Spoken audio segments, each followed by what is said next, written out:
Ini VT 365 ya. Kali ini saya ingin jelasin tentang perang Iran ya.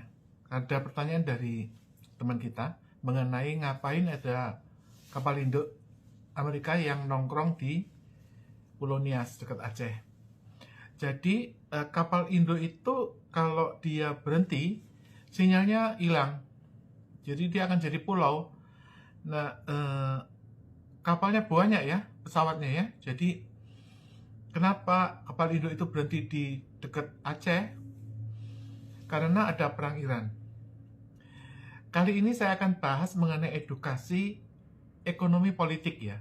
Saya tidak membahas agama. Kalau ada yang komen soal agama, saya delete. Kenapa terjadi perang Iran? Saya akan bahas dari 3 sudut ya. Sejarah, itu dulu sebelum Perang Dunia I, Iran dan Israel itu bersahabat ya. Karena banyak orang Israel, orang Yahudi di Iran. Dan Iran itu bangsa yang merdeka, udah lama. Sejarah Iran lebih lama daripada sejarah Romawi. Oleh karena itu, daerah Iran itu, kerajaan Iran sudah merdeka dari sebelum ada Romawi.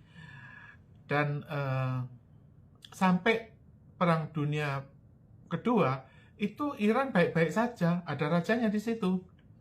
Nah, kemudian tahun 79 itu, entah kenapa, Perdana Menteri di Iran itu nasionalisasi tambang-tambang minyak. Langsung dibom dan akhirnya kerajaannya itu bubar, Syah Iran diganti dengan kerajaan Islam. Nah, sebetulnya kenapa terjadi perang besar-besaran dengan Iran? Yang kedua adalah tinjauan psikologisnya. Ada teori yang mengatakan teori bolak-balik ya. Teori bolak-balik itu apa? Kalau kamu yakin terhadap sesuatu dan kamu merasakan kemenangan terhadap peperangan, kalau kamu yakin dan kamu betul-betul bisa merasakan kemenangan itu, secara emosional dan psikologis, itu akan membawa semangat dan daya juang yang akhirnya kamu akan menang secara benar-benaran. Jadi, dalam tinjauan psikologis ini, secara keuangan, secara peralatan, Islam, baik itu di Saudi, Lebanon, UAE, Qatar, Oman, Suriah, Jordan, sampai ke Irak, Iran, itu secara keuangan kalah dengan Amerika ya, karena Amerika menguasai Saudi dan Dubai. Banyakan negara Islam itu pro-Amerika. Oleh karena itu, secara keuangan, Amerika menang. Tapi secara iman dan tadi, psikologis, mereka, kelompok Islam itu menang. Lebih militan ya. Misalnya Hamas atau Hezbollah. Mereka itu berpikir bahwa, dan mereka sangat percaya kepada Allah, Tuhan, bahwa mereka akan didukung dan akan menang. Jadi kepercayaan spiritual itu yang membuat mereka itu sulit dihadapi. Apalagi mereka merasa bahwa mereka didukung oleh Iran. Oleh karena itu, kenapa pada waktu terakhir itu Amerika lagi negosiasi tentang pelucutan senjata nuklir, penghentian pembuatan nuklir di masing-masing pihak, itu batal ya gara-gara apa?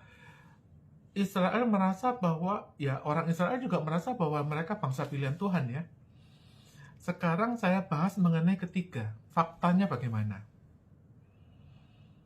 Sebetulnya kalau soal iman sih orang bisa aja mengaku sebagai dia di pihak Allah, atau Israel merasa di pihak dia anak Tuhan ya. Orang bisa aja memiliki keyakinan yang tinggi. Saya juga bisa kalau cuma yakin doang ya. Tapi secara fakta, Kalau Anda cuma modal yakin aja, ya biasanya sih cepat mati ya.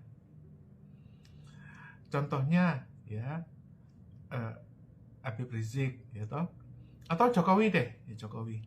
Dia bisa aja pede, tetapi kalau seandainya perhitungannya kalah, dia akan kalah.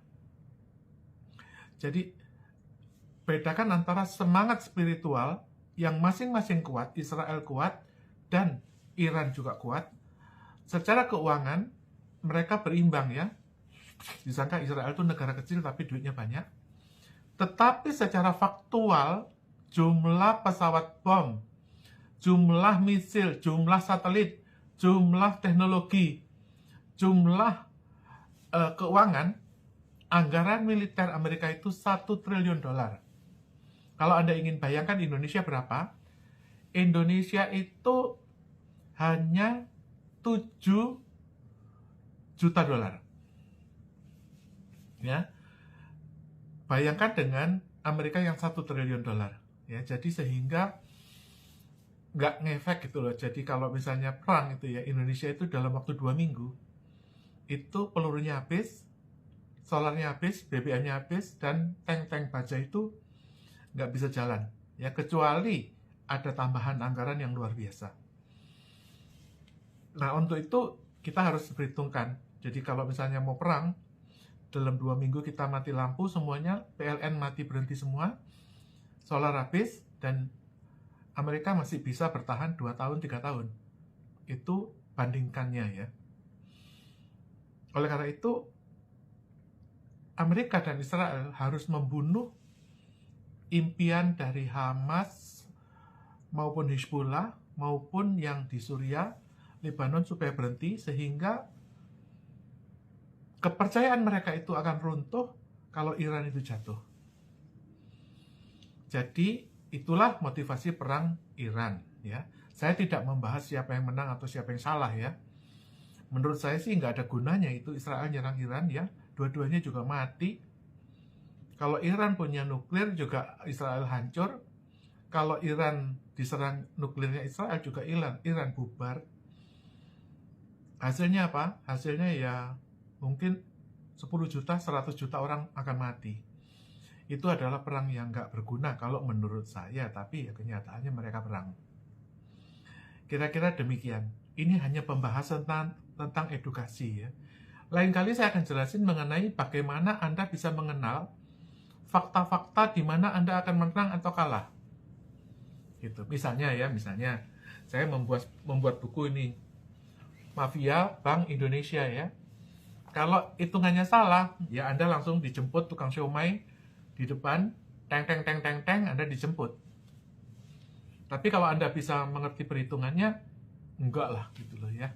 Kenapa? Karena Pak Prabowo sayang dengan saya. Ya mudah-mudahan. Oke. Selamat sore.